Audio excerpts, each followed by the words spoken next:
கிறிஸ்துவில் பிரியமான உங்கள் யாவருக்கும் இயேசுவின் நாமத்தில் அன்பின் வாழ்த்துக்கள்.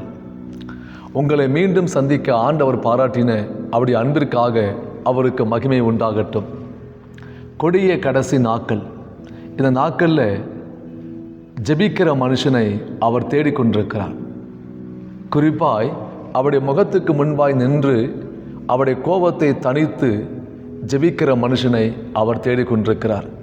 எலியாவை போல அவருக்கு முன்பாக நிற்கிற மனுஷன், ஆபிரகாமை போல அவருக்கு முன்பாக நிற்கிற மனுஷன், இன்னும் சொல்லப்போனால் மோசேயை போல ஆண்டவருடைய முகத்துக்கு முன்பாய் நின்று அவருடைய இதயத்தை அறிந்து ஜெபிக்கின்ற கூட்டங்களை அவர் தேடிக்கொண்டிருக்கிறார்.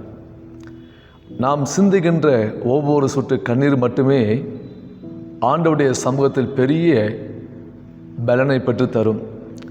இந்த கடைசி நாட்களில் சோர்ந்து போன எத்தனையோ மன்றாட்டு வீரனை பார்க்க முடியுது. ஆண்டவர் சொல்கிறாரு, இல்லை, நம்ம சோர்ந்து போக வேண்டிய ஒரு காலம் கிடையாது. மன்றிட்டு மன்றாடி ஜெபிக்க வேண்டிய கடைசி காலங்கள். நம்ம ஜெபிக்க வேண்டிய காலத்தில் நம்ம ஜெபித்தே ஆக வேண்டும். நம்முடைய வாழ்க்கையில் ஜெப வறட்சிக்கான காரணம் என்ன என்பதை அறிந்து நம்ம கருத்தாய் நம்ம ஜெபிக்க போகிறோம். நீங்கள் ஒரு வேளை ஆரம்ப நாட்களில் அற்புதமாய் ஜெபிக்கின்ற ஒரு பாத்திரமாய் இருந்திருக்கலாம். காடுகள், மலைகள், ஆற்று பகுதி, பல இடங்களுக்கு போய், ஏன் வனாந்தரத்துக்கும் போய் ஜெபிக்க வேண்டிய ஒரு ஜெப அனுபவத்தை நீங்கள் பெற்றிருக்கலாம். ஆனால் நாட்கள் போகும்போது, காலங்கள் போகும்போது உங்கள் உள்ளம் சோர்ந்து போய் ஒரு வறட்சிக்கு நேராய் புறப்பட்டு போய் கொண்டிருக்கு நம்முடைய ஜெப வாழ்க்கை. அப்படி தானே? இன்னைக்கு ஆண்டவர் சொல்கிறாரு, உங்களோடு தான் கர்த்தர் பேசி கொண்டிருக்கிறார். உங்களுக்கு உள்ளம் ஒரு குற்ற உணர்வுக்கு, நான் ஜெபிக்க முடியலையே, முன்ன போல் ஜெபிக்க முடியலையே, ஆண்டவருடைய பிரசன்னத்தில் உட்காந்து மணிக்கணக்காய் தேசத்துக்காய் புலம்பி ஜெபிக்க முடியலன்னு சொல்லி நீங்கள் புலம்பிய நாட்கள் அதிகம். இதோ ஆண்டவருடைய வார்த்தை இந்த நாளும் கூட ஜெப வறட்சிக்கான காரணம் என்ன என்பதை அறிந்து நாம் கருத்தாய் ஜெபிக்க போகிறோம். வேதத்தில் வாசிக்கிறோம், ஓயாமல் எங்களுக்காக விண்ணப்பம் செய்யுங்கள் என்று சொல்லி ஜனங்கள் சாமுவேலை பார்த்து சொல்லுவாங்க, சாமுவேல், பெரிய யுத்தம் நாங்கள் சந்திக்கிறோம், எங்களுக்கு சமாதானம் கிடையாது, நாலா பக்கமாக நெருக்கப்படுறோம், ஆண்டவர் இறங்கி மாபெரும் ஜெயத்தை கொடுத்தால் மட்டும்தான் நாங்கள் வாழ முடியும், எங்களுக்காக ஓயாமல் விண்ணப்பம் பண்ணுங்கள் என்று ஜனங்கள் தீர்க்கதரிசியாகிய சாமுவேலை பார்த்து ஜனங்கள் கேட்பார்கள். 1 தெசலோனிக்கேயர் 5வது அதிகாரம் 17வது வசனம் வாசிக்கிறோம், இடைவிடாமல் ஜெபம் பண்ணுங்கள் என்று. லூக்கா 21:36 வாசிக்கிறோம், எப்போதுமே விழித்திருந்து ஜெபம் பண்ணுங்கள் என்று. லூக்கா 18:1 வாசிக்கிறோம், சோர்ந்து போகாமல் ஜெபம் பண்ணுங்கள் என்று. ஆண்டவர் நிறையா வார்த்தையை ஜெபிங்க ஜெபிங்க ஜெபிங்க கொடுத்த பிற்பாடும் நம்முடைய உள்ளம் சோர்ந்து போயிருக்கல. காரணம் என்னென்னா, ஜெபத்துக்கான ஆவி நம் மீது ஊற்றப்பட்டிருக்கு. சகரியா 12:10 படி விண்ணப்பத்தின் ஆவியை தேவன் கொடுத்துருக்கிறார். ஒரு காலங்கள்லாம் முழங்கால் படியிட்டு ஜெபம் பண்ணா நம்முடைய நாவு விண்ணப்பம் பண்ணுகின்ற நாவாய் மாறியது. எக்கச்சக்கமான விண்ணப்பங்களை நம் நாவு செய்தது. பரத்தில் உண்டாகும் ஜெப குறிப்புக்கு நாம் ஜெபித்தோம். தேவன் பாரப்படுத்துகின்ற காரியங்களுக்கு நம்ம கருத்தாய் விண்ணப்பம் பண்ணினோம். காலங்கள் மாறிவிட்டது, மனசு மறுத்து போனது, ஜெபத்துக்கு போக தயக்கம், ஜெபத்துக்கு போனாலும் ஒரு கடினத்தன்மை, இதெல்லாம் நம்முடைய வாழ்க்கையில் ஜெபத்துக்கான வறட்சியாய் மாறிக்கொண்டிருக்கு. ஒன்று சொல்லுவேன், எல்லா ஜெபத்துக்கும் முன்மாதிரி யார் என்றால் இயேசுவை மட்டும் நோக்கி பாருங்க. ஜெபத்தின் ஆழங்களை தொட்டவர் இயேசு. ஜெபத்தின் அகலங்களை தொட்டவர் யார் என்றால் இயேசு. நீண்ட நேரம் ஜெபித்தவர் யார் என்றால் இயேசு. ஒரு நீண்ட உபவாசம் யார் என்றால் இயேசு மட்டுமே. அவர் ஜெபத்திலே ஆரம்பித்து ஜெபத்திலே முடித்தவர். இயேசு ஜெபத்தை முடிக்க வரல, ஜெபத்துக்கு உயிர் கொடுக்க வந்தார். ஒரு ஜெபத்தை ஜெபத்தை குறித்த ஒரு தாக்கத்தை உண்டாக்க வந்தார். கல்வாரி சிலுவையில் குத்துயிரும் கொலையுயிருமாக இருக்கும்போது 3 ஆணிகளால் தொங்கிக் கொண்டு அவர் ஜெபிக்கிறார் என்றால் அவர் ஜெபத்துக்கு கொடுக்கப்பட்ட முக்கியத்துவத்தை மட்டும் பாருங்க. நம்ம அவ்வளோ பெரிய வலியை சந்திக்கலை, அவ்வளோ பெரிய போராட்டம் சந்திக்கலை, ஆனாலும் நம்முடைய உள்ளம் ஜெபிக்க மறுக்குது. சின்ன ஒரு பலவீனம் ஜெபத்தை விட்டுருவோம், சின்ன ஒரு பிரச்சனை ஜெபத்தை தான் விடுவோம், சாப்பாடை மறக்க மாட்டோம், ஜெபத்தை மட்டும்தான் விடுவோம். நான் இன்னைக்கு சொல்கிறேன், நீங்கள் ஜெபிக்கின்ற மனுஷனாக இருக்கக்கூடாது, மாறாக ஜெப மனிதனாய் மாற வேண்டும். இதான் கர்த்தருடைய உள்ளத்தில் வைக்கப்பட்ட பெரிய வாஞ்சை. அப்படியாப்பட்ட மனுஷன்தான் அவர் தேடிக்கொண்டிருக்கிறார். இந்த மனுஷன்தான் ஆண்டவருடைய உள்ளத்தில் வைக்கப்பட்ட காரியங்களை உணர்ந்து ஜெபிக்கக்கூடிய மனுஷனாய் இருப்பான். நாட்களும் கூட ஜெப வறட்சிக்கான சில காரியங்களை பார்த்து ஆண்டவருடைய சமூகத்தில் நாம் அர்ப்பணித்து நம்ம ஜெபிக்க போகிறோம். இனியும் நம்ம ஜெபிக்கலைன்னா தேசத்துக்கு சமாதானம் கிடையாது, தேசத்துக்கு சுகம் கிடையாது, இன்னும் சொல்லப்போனால் தேசத்துக்கு ரட்சிப்பு கிடையாது. ஜெப வறட்சிக்கான முதல் காரணம் தெரியுமா? ஆத்தும பாரத்தை நீங்கள் இழந்துட்டீங்க. இன்னும் சொல்லப்போனால் கர்த்தருடைய பாரத்தை நாம் இழந்து விட்டோம். அதான் நம்முடைய ஜெப வறட்சிக்கான முதல் காரணம். ஒரு காலம் ஆண்டவருடைய பாரத்தை பெற்று மணிக்கணக்காய் இரவு நேரங்களில் டே நைட்டாய் ஆண்டவருடைய பிரசன்னத்தில் உட்காந்து ஆண்டவர் கொடுத்த ஜெப குறிப்புக்காய் அவரோடு இணைந்து நீங்கள் ஜெபித்தீங்க. நீங்கள் ஜெபிக்கும்போது பரலோகமே இறங்கி சில காரியத்தை உங்களுக்கு வெளிப்படுத்தும். அப்படி வெளிப்படுத்த ஆரம்பிக்கும் போது ஒவ்வொரு காரியத்துக்காய் அவரோட கூட இணைந்து நீங்கள் ஜெபித்தீங்க. பரிசுத்த ஆவியின் பலத்தோடு இணைந்து ஜெபித்தீங்க. சொல்லப்போனால் தாங்க முடியாத வழியில் ஆத்தும பாரத்தில் கதறி ஜெபித்தீங்க. அன்னைக்கு உங்களுக்கு நேரம் பத்தலை, நேரம் போதலை. ஆனால் இப்போ நேரம் போகலை. மழங்கால் படியிட்டு கண்ணை மூடி 1 hour ஜெபிச்சு முடிச்சிருப்பேன்னு சொன்னால் கிளாக்கை பார்த்தா 10 நிமிஷம் இருக்கும். ஏன்னா நம்முடைய மேலே வைக்கப்பட்ட அந்த ஆத்தும பாரம் அல்லது கர்த்தருடைய பாரம் போயிட்டுங்க. ஒன்று சொல்லட்டுங்களா? ஆண்டவருடைய பாரம் மட்டும்தான் ஜெபத்துக்கு பெரிய அடித்தளம். அந்த கர்த்தருடைய பாரத்தை இழந்து ஜெபிக்கின்ற எந்த ஒரு ஜெபத்தையும் பரலோகம் ஏற்றுக்கொள்ளாது. 2வது, பரலோகத்தின் பார்வைக்கு முன்பாக அது மேன்மை உள்ள ஜெபமாய் கனமுள்ள ஜெபமாய் காணப்படாது. ஒரு மன்றாட்டு வீரனுடைய சொத்து என்ன தெரியுமா? பாரம் குறையாத இருதயம். அவன் உள்ள எப்போதுமே பாரம் குறையக்கூடாது. தம்முடைய ஜனங்களை குறித்து, தேசத்தை குறித்து, அழிந்து போகின்ற மக்களை குறித்த பாரம் ஒருபோதும் குறையக்கூடாது. நெகேமியா எடுத்துக்கொள்ளுங்க. நெகேமியா 1வது அதிகாரம் 2-3 வாசிட்டிங்கன்னா தொடர்ந்து வாசிக்கும்போது ஆனானி மூலமாய் சில காரியத்தை நெகேமியா கேள்விப்படுறாங்க. கேள்விப்பட்ட அடுத்த நிமிடமே அவர் உட்கார்ந்து அந்த பாரம் இறங்கும்போது செயலற்ற மனுஷனாய், ஒன்றும் செய்ய முடியாத மனுஷனாய் மாறுவதை பாருங்க. கர்த்தருடைய பாரம் ஒரு மனுஷனை அழுத்தும் போது அவன் சிந்தையெல்லாம் அது ஒன்று மேலாம் இருக்கும். எப்படியாகிலும் இடிக்கப்பட்ட அலகுங்கள், சிறைப்பட்டு போன மக்கள் எப்படியாகிலும் மீட்கப்பட வேண்டும் என்பது அவன் வாஞ்சை.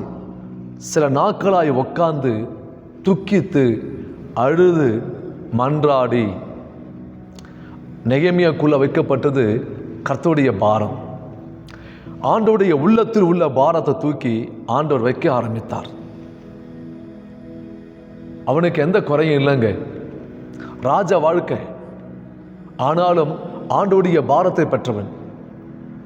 நான் மனத்தாழ்மையை சொல்றேன், ஆண்டவருடைய பாரம் இல்லாமல் உங்களால் மணிக்கணக்காய் தேசத்துக்காய் ஜெபிக்க முடியாது. நரகத்தை நோக்கி ஓடிக்கொண்டிருக்க ஜனங்களை குறித்த ஒரு கரிசனையோ பாரமோ உங்களுக்கு இல்லாமல் போனால் நிச்சயமாகவே உங்களால் ஜெபிக்க முடியாது. ஜெபிக்க கூடுமனா ஜெபம் பண்ணலாம், சுயநலமாக ஜெபம் பண்ணலாம். அந்த ஜெபத்துக்கான எந்த ஒரு ரிசல்ட்டையும் உங்களால் பார்க்க முடியாது. மனத்தாழ்மையை நான் சொல்கிறேன், ஆண்டவருடைய பாரத்தையோ இல்லை உங்களுக்குள்ள வைக்கப்பட்ட ஆத்தும பாரத்தையோ ஒருபோதும் இழக்காதீங்க. இவான் ராபர்ட்ஸ் முழங்கால் படியிட்டு அவர் ஜெபம் பண்ணுவார், தேவனே ஸ்காட்லாந்து தேசத்தாரும் இல்லை என்றால் ஜீவனை எடும், தேசத்தை தாரும் இல்லை என்றால் ஜீவனை எடும். அந்த ஜெபம் ஆண்டவருடைய சிங்காசனத்தை அசைக்க ஆரம்பித்தது. சாதாரண ஜெபம் இல்லைங்க. நம்ம வாஸ்தவம் 2 வரி தான், 2 வேர்டு. சாதாரண ஜெபம் இல்லை. என் ஜீவனை எடுத்துக்குங்க, என் தேசத்தை தாருங்க. அது எவ்வளோ பெரிய பாரமுள்ள ஜெபம் பாருங்க.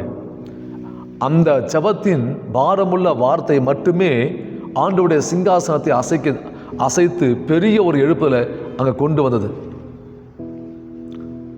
இன்னைக்கு நான் சொல்கிறேன், எல்லா வார்த்தையும் கேட்டு என் தேவன் ஏமாந்து போக மாட்டார். அடுக்குமொழிகள், அலங்கார வார்த்தைகள், இதை கேட்டு ஒருபோதுமே என் தேவன் ஏமாந்து போக மாட்டார். மனத்தாழ்மை நான் சொல்கிறேன், பாரமுள்ள வார்த்தையை மட்டுமே பரலோக சிங்காசனத்தை அசைக்குங்க. ஆண்டவருடைய சிங்காசனத்தை அசைக்க ஆரம்பிக்கும். ஆண்டவருடைய கரத்தை செயல்படக்கூடிய கரமாக இது மாற்றும். நான் மனத்தாழ்மையை சொல்கிறேன், இன்றைக்கி ஆண்டவருடைய பிரசன்னத்தில் நின்று நீங்கள் கேட்க வேண்டிய ஒரு காரியம் உண்டானால், ஆண்டவரே இழந்து போன அந்த பாரத்தை கொடுங்கன்னு கேளுங்க. அந்த பாரம் இருந்தபடியால் தான் என் இயேசு தூக்கத்தை மறந்தார், உணவை மறந்தார், இரவெல்லாம் அவர் டிராவல் பண்ணார். அந்த பாருங்க, எப்படியாகிலும் மக்களை காப்பாற்றணும், எப்படியாகிலும் மக்களை ரட்சிக்கணும், எப்படியாகிலும் மக்களை விடுவித்துன்னு சொல்லி அவருக்குள்ள ஏற்பட்ட பாரம் ஒன்று தான் அவரை ஓட வைத்தது, அவரை உணவை மறக்க வைத்தது, தூக்கத்தை மறக்க வைத்தது, நீண்ட பிரயாணங்கள் பண்ண ஏதுவாக இருந்தது. நம்முடைய வாழ்க்கையை யோசித்து பாருங்க. பாரமற்ற ஜபங்களுக்கு பரலோகம் செவி சாய்க்காது. பாரமற்ற ஜபங்களை பரலோகம் ஏற்றுக்கொள்ளாது. அப்படியாப்பட்ட ஜெபிக்கிற மனுஷனை ஒருபோதுமே பரலோகம் அவனை அங்கீகரிக்காது. ஆண்டவருடைய பிரசன்னத்தை கேளுங்க, தேவ சமூகத்தில் கேளுங்க. ஆபிரகாமை பாருங்க, அவனுக்குள்ள ஏற்பட்ட பாரம். மோசேயை பாருங்க, அவருக்குள்ள ஏற்பட்ட பாரம் தான் தேவனுக்கு முன்பாய் நின்று அவங்களை ஜெபிக்க வைத்தது, அவங்களை ஜெபிக்க வைத்தது. அவங்களை இரவும் பகலுமாய் ஆண்டவருடைய பிரசன்னத்தில் நின்று ஜெபிக்க வைத்தது. அன்பு சகோதரனே, சகோதரியே, நீ யோசித்து பார். சில காலங்கள் மலைக்கு போய் நீ ஜெபம் பண்ண, இரவெல்லாம் ஜெபம் பண்ண. உன் தரிசனம் ஒன்று தான், அழிந்து போகின்ற ஆத்துமாக்களுக்காய் நான் அழுது புலம்ப வேண்டும் என்பதே. நீ எதையும் பார்க்கல, உலகத்தின் வாழ்க்கையை நீ எதிர்பார்க்கல, உலகத்தின் சுகத்தை நீ எதிர்பார்க்கல. அந்த நாட்களில் ஜெபிக்க வேண்டும் என்ற ஒரு வாஞ்சை, ஜெபிக்க வேண்டும் என்ற ஒரு எண்ணம், ஜெபிக்க வேண்டும் என்ற ஒரு தாகம் உனக்குள் அதிகமாக இருந்தது. காரணம், ஆத்துமாவை குறித்த ஒரு பாரம். தேவ பாரத்தை பெற்றுக்கொண்டு மணிக்கணக்காய் போய் மலையில் உட்காந்து நீ ஜெபித்த, பல இடங்களில் உட்காந்து ஜெபித்த. இன்னைக்கு நான் சொல்கிறேன், எல்லா ஜபத்தையும் இழந்துட்டு நீங்கள் வேற பக்கம் போவதை நீங்கள் பாருங்க, நீங்கள் பாருங்க. ஒரு காலம் ஜப அழைப்பு வந்தது, பரலோகத்திலிருந்து ஜப அழைப்பு வந்தது. அந்த ஜப அழைப்பை நீங்கள் பெற்றுக்கொண்டீங்க. இன்னைக்கு மன்றாடி ஜெபிக்க வேண்டிய பிள்ளைகள், ஆண்டவருடைய பாரத்தை உணர்ந்து ஜெபிக்க வேண்டிய பிள்ளைகள் தூங்கும் போதுதான் நரகத்தின் வாயில் பற்றி எரியுது. தேசத்தில் ஏற்பட்ட சஞ்சலமும், தேசத்தில் ஏற்பட்ட மகா பெரிய கொடூரத்துக்கு காரணம், ஜெபிக்கிற மனுஷன் என்னைக்கு தூங்க ஆரம்பிக்கிறானோ அன்னைக்கு ஏற்படுங்க. அதை காரணம் யாருன்னா ஜெபிக்கிற மனுஷன். எல்லா மனுஷனும் நம்பி இந்த ஜபத்தின் ஆவியை கொடுக்க மாட்டார், தம்முடைய பாரத்தை கொடுக்க மாட்டார். சில மனுஷனை மன்றாடி ஜெபிக்கவும் தம்முடைய பாரங்களை சுமக்கவும் கர்த்தர் வைத்திருப்பார். அந்த மனுஷன் ஜெபிக்கும் போது தான் தேசத்துக்கான விடிவையும் தேசத்துக்கான விடுதலையும் தேவன் வைத்திருப்பார். என்னைக்கு நம்ம ஜெபிக்க மறக்கிறோமோ அன்னைக்கு தேசத்துக்கு சேமம் கிடையாது. கொள்ளை வியாதிகள் தேசத்தில் எழும்பும், மக்களை வாரி கொண்டு போகும். எங்கே பார்த்தாலும் நாசங்களும் மோசங்களும் தேவையில்லாத மனித ரத்தமும் சிந்தப்படும். அது காரணம் யார் தெரியுமா? ஜெபிக்க வேண்டிய முழங்கால்கள் ஆண்டவருடைய சமூகத்தில் முழங்கால் படியில்லை, அது முடங்கலை. நம்முடைய ஜெப வாழ்க்கையில் ஏற்பட்ட பலவீனமே தேசத்தில் அவ்வளோ பெரிய பாதிப்பு. தேவனையும் துக்கப்படுத்துவோம். நம்பி கொடுத்தாருல, அந்த பாரத்தை நம்பி கொடுத்தாருல, என் புள்ள ஜெபம் பண்ணுவான் அப்படி நம்பி கொடுத்தாருல. ஒரு முறை ஆண்டவருடைய சமூகத்தில் விண்ணப்பம் பண்ணிவிட்டு நான் உறங்கும்போது ஆண்டவர் எழுப்புவதை போல நான் உணர்ந்தேன். மணி ஒரு 2:30 மணி இருக்கும். எழும்பி முழங்கால் படியிட்டு நிற்கும்போது ஒரு காட்சியை நான் பார்க்க ஆரம்பித்தேன். அந்த காட்சியை பார்த்த பிற்பாடு நான் தேவ சமூகத்தில் ஒரு விண்ணப்பம் பண்ணேன். ஆண்டவரே, உடம்பு பலவீனமாக இருக்குது, நான் காலையில் எழுந்து இதுக்காக விண்ணப்பம் பண்ணுறேன் அப்படின்னு சொல்லிவிட்டு நான் உறங்கி விட்டேன். காலை நடந்த காரியம் என்னென்னா, தேவன் எந்த காட்சியை எனக்கு காட்ட ஆரம்பித்தாரோ அந்த காட்சியின் விளைவால் பெரிய பாதிப்பை ஏற்பட்டதாக பேப்பரில் வாசிக்கும் போது மனம் உடைந்து போனது. ஒரு குற்ற உணர்வு. ஆண்டவர் சொல்லியும் இந்த காரியம் செய்யலன்னு சொல்லி பெரிய குற்ற உணர்வு எனக்கு உண்டானது. ஒரு வாரம் முழுவதும் ஆண்டவருடைய சமூகத்தில் அழுதேன். ஆண்டவரே, நம்பி இந்த கிருபையை கொடுத்தீங்க, நம்பி இந்த பாரத்தை கொடுத்தீங்க, நான் உண்மையாக இல்லையே.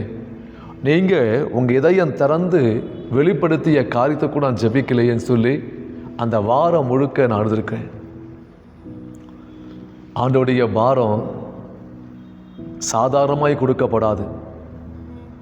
நிறைய மனுஷன் ஜெபம் பண்ணலாம், ஆனால் குறிப்பிட்ட மனுஷனை ஆண்டவர் தமக்காக வைத்திருப்பார். அந்த மனுஷன்தான் மன்றாட்டு வீரன். என்னைக்கு தெய்வ பாரத்தை இழக்கிறீங்களோ அன்னைக்கு புரிஞ்சுக்கிங்க, ஆண்டோடைய நம்பிக்கை நீங்கள் இழக்கிறீங்க. நம்முடைய ஜெப வறட்சிக்கான முதல் காரியம் என்ன தெரியுமா? ஆண்டோடைய பாரத்தை இழப்பது. நம்முடைய ஜெப வறட்சிக்கான 2வது காரணம் என்னன்னா, கண்ணீரோட ஜெபித்த நாம் நம்முடைய கண்களில் ஏற்பட்ட வறட்சியே அதுக்கு காரணம். எடுத்து வாசிங்க, எரேமியா 9வது அதிகாரம் 1வது வசனம். ஆ, என் தலை தண்ணீரும் என் கண்கள் கண்ணீரூற்றுமானால் நலமாயிருக்கும். அப்பொழுது என் ஜனமாகிய குமாரத்தி கொலையுண்ண கொடுத்தவர்கள் நிமித்தம் நான் இரவும் பகலும் அழுவேன். கண்ணீரோடு அவன் ஜெபித்து புலம்பிய எத்தனையோ ஜெபம் உண்டு. ஆனாலும் அற்புதமாய் ஒரு ஜெபத்தை பண்ணுறான். ஆண்டவரே, என் தலை தண்ணீரும் என் கண்கள் கண்ணீர் ஊற்றுமானால் நலமாயிருக்கும். என் குமாரத்தி சிறைப்பட்டது போன நிமித்தமாய் இரவும் பகலும் நான் அழுது புலம்புவேனே. ஜபத்துக்கு பெரிய உயிர் கண்ணீருங்க. எரேமியா 3:21 நீங்கள் வாசித்தீங்கன்னா அங்கே எழுதப்பட்டிருக்கும், அழுது கொண்டு செய்கின்ற விண்ணப்பமானது உயர்ந்த ஸ்தானத்தில் கேட்கப்படும். ஒரு அற்புதமான வார்த்தை உண்டு. எரேமியாவின் புலம்பல் 2வது அதிகாரம் 18ஐயும் 19ஐயும் நாம் வாசிக்க கேட்போம். அவர்கள் இருதயம் ஆண்டவரை நோக்கி கூப்பிடுகிறது. சியோன் குமாரத்தின் மதிலே இரவும் பகலும் நதியளவு கண்ணீர் விடு. ஓய்ந்திராதே, உன் கண்ணின் கருப்பு விழி சும்மா இருக்க ஒட்டாதே. எழுந்திரு, ராத்திரியிலே முதற் சாமத்தில் கூப்பிடு. ஆண்டவரின் சமூகத்தில் உன் இருதயத்தை தண்ணீரை போல ஊற்றிவிடு. எல்லா தெருக்களின் முனையிலும் பசியினால் மூர்ச்சித்து போகிற உன் குழந்தைகளின் பிராணனுக்காக உன் கைகளை அவரிடத்திற்கு ஏறிடு. பாரம் நிறையப்பட்ட வார்த்தைகள், இதயத்தை பிளக்கக்கூடிய கர்த்தருடைய வார்த்தைகள். ஆண்டவர் சொல்றாரு, இத்தனை காரியத்தை நீ பார்க்கும்போது உன் கருப்பு விழியை சும்மா விடாத, சும்மா விடாத. இரவும் பகலும் அழுது புலம்பு, கண்ணீர் விட்டு அழுது புலம்பு என்று அங்கு எழுதப்பட்டிருக்கு. சும்மா விடாத, இதயத்தை தண்ணீரை போல ஊற்று. ஏனென்றால் கண்ணீரோட ஜெபிக்கின்ற ஜெபமானது கர்த்தருடைய சிங்காசனத்தை அசைய பண்ணும். கண்ணீரோட ஜெபிக்கிறான் என்றால் அவன் தன் ஜீவனை தேவ சமூகத்தில் உருக்கி ஊற்றி அவன் ஜெபிக்கிறான் என்று அர்த்தம். பாரத்தினால் இதயம் கசக்கப்பட்டு கண்ணீரோடு அவன் ஜெபிக்க ஆரம்பிக்கும் போது அந்த ஜெபங்கள் கர்த்தருடைய பார்வையில் மகத்தான காரியத்தை கொண்டு வரும். ஆண்டவருடைய சிங்காசனத்தை அசைய பண்ணும். கண்ணீரோட ஜெபிக்கிறவன் சாதாரணமாக ஜெபிக்கல, அவன் தன் ஜீவனை தேவ சமூகத்தில் ஊற்றி ஜெபிக்கிறான். ஜெபித்து பாருங்க. ஒரு காலத்தில் கண்ணீரோடு ஜெபம் பண்ணீங்க, உங்க கண்களில் கண்ணீர் வற்றலை, நல்ல அழுது புலம்பி கண்ணீரோடு ஜெபித்தீங்க. இன்னைக்கு உங்க கண்களில் பெரிய ஒரு வறட்சி. காரணம், பாரம் போயிட்டு. ஆத்துமாக்களை குறித்த ஒரு தாகம், ஆத்துமாக்களை குறித்த ஒரு ஏக்கம் உங்களை விட்டு போனது. அதனால உங்களால் கண்ணீரோடு ஜெபிக்க முடியல, புலம்பி ஜெபிக்க முடியல. உங்க ஜெபங்களில் பெரிய ஒரு வறட்சி. இன்னைக்கு ஆண்டவருடைய சமூகத்துக்கு போங்க. கண்ணீர் ஆவி என்பது சாதாரண அபிஷேகம் இல்லை, மன்றாட்டு வீரனுக்கு கொடுக்கப்பட்ட 2வது சொத்து அது. 1 பாரம் குறையாத இருதயம், 2வது கண்களில் கண்ணீர் குறையாத கண்கள். 2வது சொத்து ஜெபிக்கிற மனுஷன் எப்போதுமே இழக்கக்கூடாத 2வது சொத்து கண்ணீரின் ஆவி. தேசத்தை நினைக்கும் போதெல்லாம், அழிந்து போகின்ற ஜனங்களை நினைக்கும் போதெல்லாம் கண்ணீரோடு ஜெபிக்க வேண்டிய ஒரு பெரிய பாரம் நமக்கு உண்டாகணும். அதன் விளைவால் இரவும் பகலும் ஆண்டவருடைய பிரசன்னத்தில் உட்காந்து கண்ணீர் வடிக்கக்கூடிய பெரிய ஒரு கண்ணீரின் அபிஷேகத்தை நம்ம இழப்பது நிமித்தமாகவே நம்முடைய ஜெபங்களில் பெரிய வறட்சி. தேவன் சொன்னார்ல, உன் ஜீவனுக்கு ஈடாக ஜனங்கள் கொடுக்கப்படும்.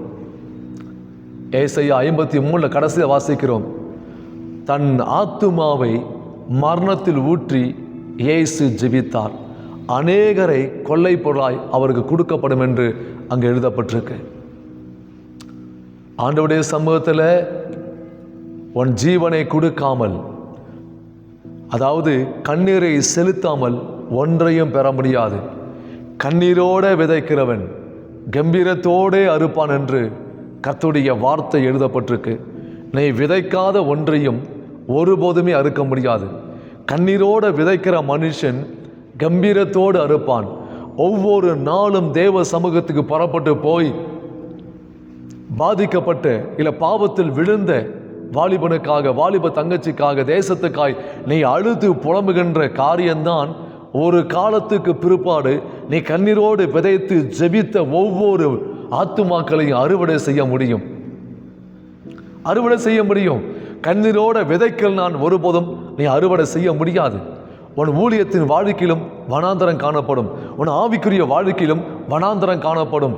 2வது, உன் ஜெப வாழ்க்கையில் பெரிய ஒரு வறட்சி காணப்படும். செழிப்பாக இருக்க வாய்ப்பில்லை. மன்றாடி ஜெபிக்கிற மனுஷன் வடிக்கிற ஒவ்வொரு சொட்டு கண்ணீரும் சங்கீதம் 56:8 படி அவர் தம்முடைய துருத்தியில் வைத்திருக்கிறார். எதுக்குங்க? அந்த துருத்தியை பார்க்கும்போதெல்லாம் வடிக்கப்பட்ட கண்ணீரை நினைவு கூர்ந்து ஆண்டவர் தம்முடைய மகத்தான கிரியை செய்ய மறக்காதீங்க. அது தேவ சமூகம் நினைவு கூர்ந்து கட்டாயம் ஆண்டவர் கிரியை செய்வார். கண்ணீர் வடிக்கப்பட்ட ஒவ்வொரு இடங்களிலும் ஆண்டவர் இறங்கி கிரியை செய்வதை பார்க்க முடியுங்க. ஒரு வார்த்தை எழுதப்பட்டிருக்கோம், இயேசு கண்ணீர் விட்டார். எல்லாம் செய்ய வல்லவர், இஸ் ஆல்மைட்டி, சர்வ வல்லமையுள்ள தேவன்.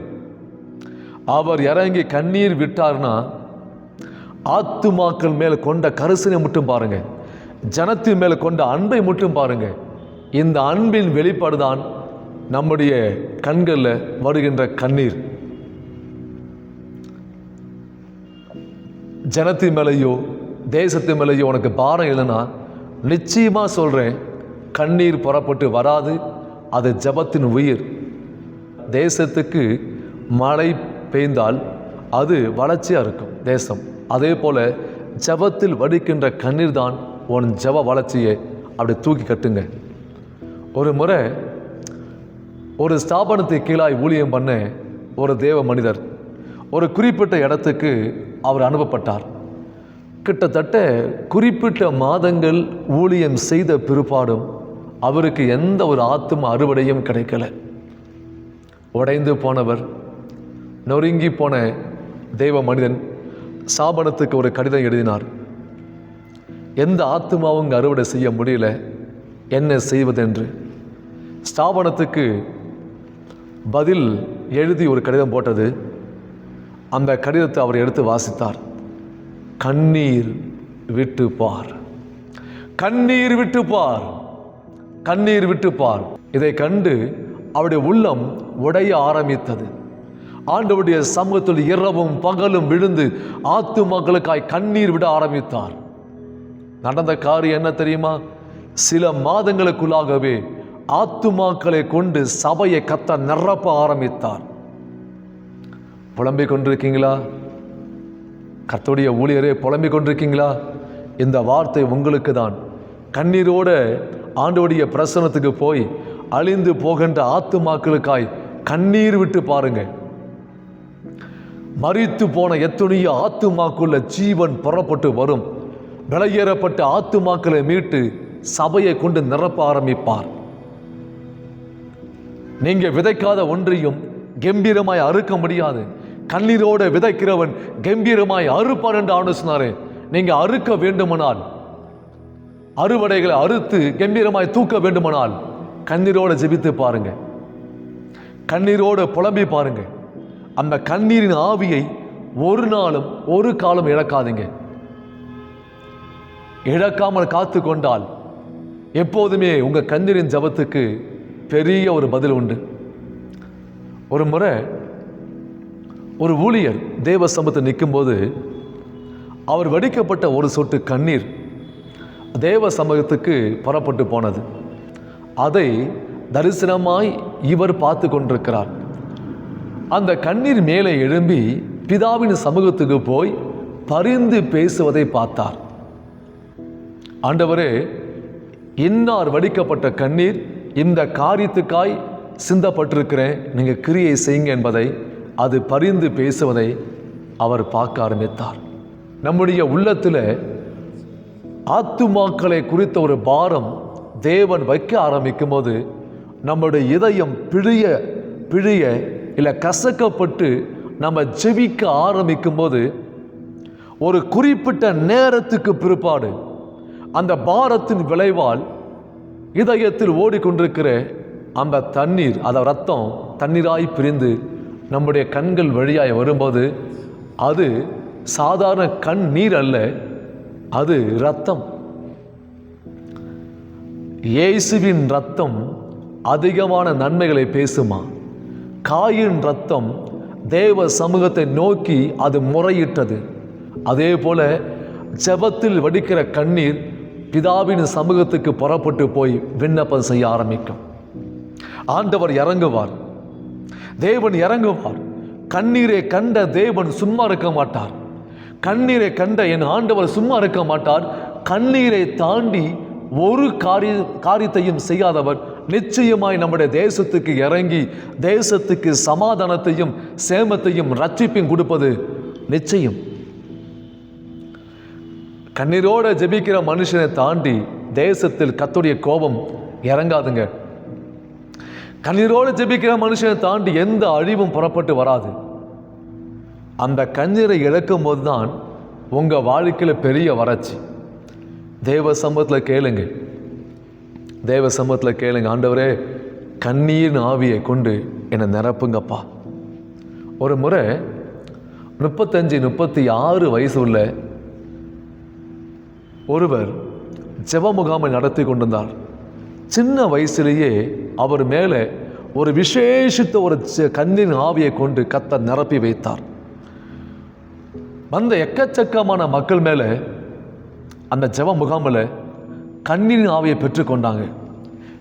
பெற்றுக்கொண்ட இந்த காட்சியை பார்த்த அந்த சபையின் மெய்ப்பர், வயசு இருக்கும் 63 வயசு இருக்கும், ஓடி வந்து 35 வயசுக்கு முன்னாக முழங்கால் போட்டு கேட்டார், ஐயா அந்த கண்ணீரின் ஆவிக்காக எனக்கு ஜெபம் பண்ணுங்க, அந்த கண்ணீரின் ஆவிக்காக ஜெபம் பண்ணுங்க. அந்த தகப்பனாருக்குள்ள ஏற்பட்ட அந்த தாகம் பார்த்தீங்களா? நீங்க ஜெப மனுஷனாய் மாற வேண்டுமானால் எரேமியாவை போல இயேசுவை போல கண்ணீரோட ஜெபிக்கிற மனுஷனாய் நீங்க காணப்பட வேண்டும். அப்போதுதான் நம்முடைய ஜெப வாழ்க்கை வறட்சி இல்லாமல் செழிப்பாய் வல்லமை உள்ளதாய் அது மாறும்.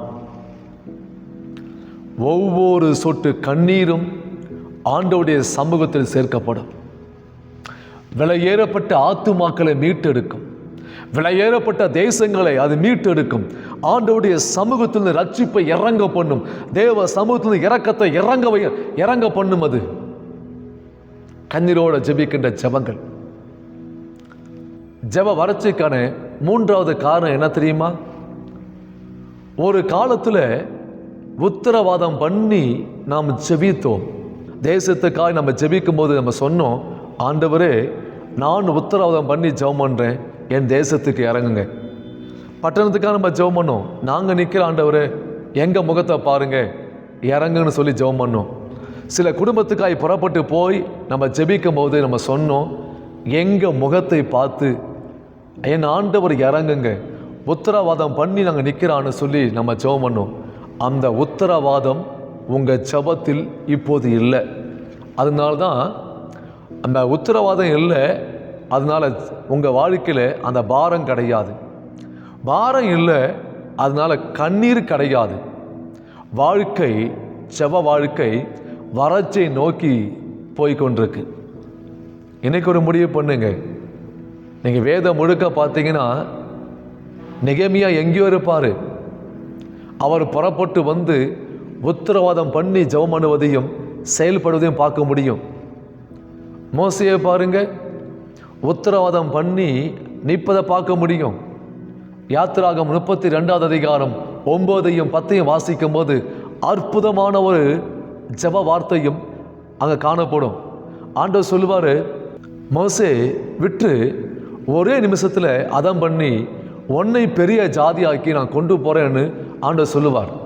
ஆனால் கடைசி வரையும் அந்த உத்தரவாதத்தை இழக்காமல் மோசே நிற்பதை அங்கே பார்க்க முடியுங்க. அங்கே நிற்பதை பார்க்க முடியும். ஆபிரகாம் உத்தரவாதம் பண்ணி சோதோம் குமாராவுடைய பட்டணத்துக்கு திறப்பில் நிற்பதை பார்க்க முடியும். அதான் ஜெபத்துக்கு பெரிய அடித்தளம். என்னைக்கு உத்தரவாதம் குறையுதோ அன்னைக்கு நம்முடைய ஜெப வாழ்க்கையில் ஒரு பாரம் காணப்படாது, ஒருபோதும் காணப்படாது. யாக்கோபு தான் மாமனாகிய லாபான்கிட்ட சொல்லுவான், இரவில் காணாமல் போன ஆடுகளை குறித்தும் சினை அழிக்கப்பட்ட ஆடுகளை குறித்தும் திருடப்பட்ட ஆடுகளை குறித்தும் நான் உனக்கு உத்தரவாதம் பண்ணவில்லையான்னு கேட்பான். இன்னைக்கு உத்தரவாதம் பண்ணி ஜெபிக்கின்ற கூட்டத்தை என் தேவன் எதிர்பார்க்கிறார். கடமைக்காக ஜெபிக்கலாம்.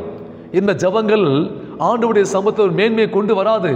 கர்த்தருடைய பார்வையில் விலையேறப்பட்ட ஜெபமாய் காணப்படாது. தேசத்துக்காய் உத்தரவாதம் பண்ணி ஜெபிக்கின்ற கூட்டங்களை என் தேவன் எதிர்பார்த்து கொண்டிருக்கிறார். யார் நிற்பாங்க திறப்பில்? உத்தரவாதம் பண்ணி யார் நிற்பாங்க? அங்கே அழிவு வரப்போது, பெரிய நாசம் வரப்போது, நாயை திருப்பி இறங்க போது. எந்த மனுஷன் உத்தரவாதம் பண்ணி திறப்பில் நிற்பான் என்று என் ஆண்டவர் தேடிக்கொண்டிருக்கிறார். நம்முடைய ஜபங்கள் எப்படியாப்பட்ட ஜபங்கள்? யோசித்து பாருங்க, எப்படியாப்பட்ட ஜபங்கள். இன்னைக்கு நம்முடைய ஜபம் எப்படின்னா, காயினை போல தெரியாது ஆண்டவர். உன் சகோதரன் எங்கே தெரியாது, உன் தேசத்துக்கு என்னாச்சு தெரியாது, உன் பட்டணத்துக்கு என்ன தெரியாது. நான் சுகமா இருக்கிறேன், நான் நல்லா இருக்கிறேன், நான் சரியா இருக்கிறேன், தெரியாது. எனக்கு தெரியாதுன்னு சொல்லப்பட்ட எந்த மனுஷனுடைய ஜபங்களையும் என் ஆண்டவர் ஏற்றுக்கொள்ள மாட்டார். உத்தரவாதம் பண்ணாத எந்த இடத்துக்கும் எந்த ஜபத்தையும் ஆண்டவருடைய பார்வையில் கனமுள்ள ஜபமாய் காணப்படாது. நம்முடைய ஜப வாழ்க்கையில் பெரிய ஒரு தொய்வுக்கான காரணம் என்னன்னா, உத்தரவாதத்தை நம்ம இழந்து விட்டோம். உத்தரவாதம் பண்ணி ஜெபித்ததை நம்ம இழந்து விட்டோம். இன்னைக்கு ஆண்டவருடைய சமூகத்துக்கு போய் மன்னிப்பை கேட்டு, ஆண்டவரே அந்த உத்தரவாதம் பண்ணி ஜெபிக்க வேண்டிய ஒரு பாக்கியத்தை எனக்கு கொடுங்கப்பான்னு கேளுங்க. கேட்டு ஆண்டவருடைய சமூகத்தில் அந்த கிருபையை பெற்று பாருங்க. ஜபத்தில் ஏற்பட்ட வறட்சியை உங்களால் நிச்சயமாய் மாற்றி ஒரு வல்லமையுள்ள ஜப வாழ்க்கையை எழும்பி கட்ட முடியுங்க. கண்டிப்பாய் முடியும். நான்காவது ஜப வறட்சிக்கான காரணம் என்ன தெரியுமா? சுயநலமான ஜெபம். சுயநலமான ஜெபம். எனக்கு என்ன கிடைக்கும், என் பிள்ளைக்கு என்ன கிடைக்கும், என் குடும்பத்துக்கு என்ன கிடைக்கும், அது போதும். நான் பாதுகாப்பாக இருக்கிறேன், என் மனைவி பாதுகாப்பாக இருக்காங்க, என் குடும்பம் பாதுகாப்பாக இருக்குது, வேறு என்ன வேணும், நான் நல்லா இருக்கிறேன். சுயநலமாய் வாழ்ந்து சுயநலமாய் ஜெபிக்கிற எந்த ஜெபமும் ஜெப வறட்சியை கொண்டு வருங்க. 1 தீமோத்தேயு 2ஆம் அதிகாரம் 1 தொடங்கி 4 மட்டும் வாசித்து பாருங்க. அங்கே ஆண்டவருடைய விருப்பத்தை நீங்கள் பார்க்க முடியும். வாசிக்க நம்ம கேட்போம். நான் பிரதானமாய் சொல்லுகிற புத்தி என்னவெனில், எல்லா மனுஷருக்காகவும் விண்ணப்பங்களையும் ஜபங்களையும் வேண்டுதல்களையும் ஸ்தோத்திரங்களையும் பண்ண வேண்டும். நாம் எல்லா பக்தியோடும் நல் ஒழுக்கத்தோடும் கலகமில்லாமல் அமைதியுள்ள ஜீவனம் பண்ணும்படிக்கு ராஜாக்களுக்காகவும் அதிகாரமுள்ள யாவருக்காகவும் அப்படியே செய்ய வேண்டும். நம்முடைய இரட்சகராகிய தேவனுக்கு முன்பாக அது நன்மையும் பிரியவுமாய் இருக்கிறது. எல்லா மனுஷரும் இரட்சிக்கப்படவும் சத்தியத்தை அறிகிற அறிவை அடையவும் அவர் சித்தமுள்ளவராய் இருக்கிறார். கவனிங்க, நான் பிரதானமாய் முக்கியமாய் சொல்லுகின்ற புத்தி என்னவெனில், எல்லா மனுஷனுக்காகவும் ராஜாக்களுக்காகவும் அதிகாரிகளுக்காகவும் விண்ணப்பங்கள் ஜெபங்கள் ஸ்தோத்திரங்கள் வேண்டுதலை செய்ய வேண்டும் என்று அங்கே எழுதப்பட்டிருக்கு. இதுவே ஆண்டவருடைய சித்தம், இதுவே ஆண்டவருடைய பிரியம் என்று எழுதப்பட்டிருக்கு. அப்போனா கர்த்தருடைய பிரியம் என்ன, ஆண்டவருடைய சித்தம் என்ன? நாம் மற்றவர்களுக்காக சுயநலம் இல்லாமல் மற்றவர்களுக்காக ஜெபிக்கிற ஜெபங்கள் ஆண்டவருடைய சமூகத்தில் விளையாடப்பட்ட ஜெபங்கள்.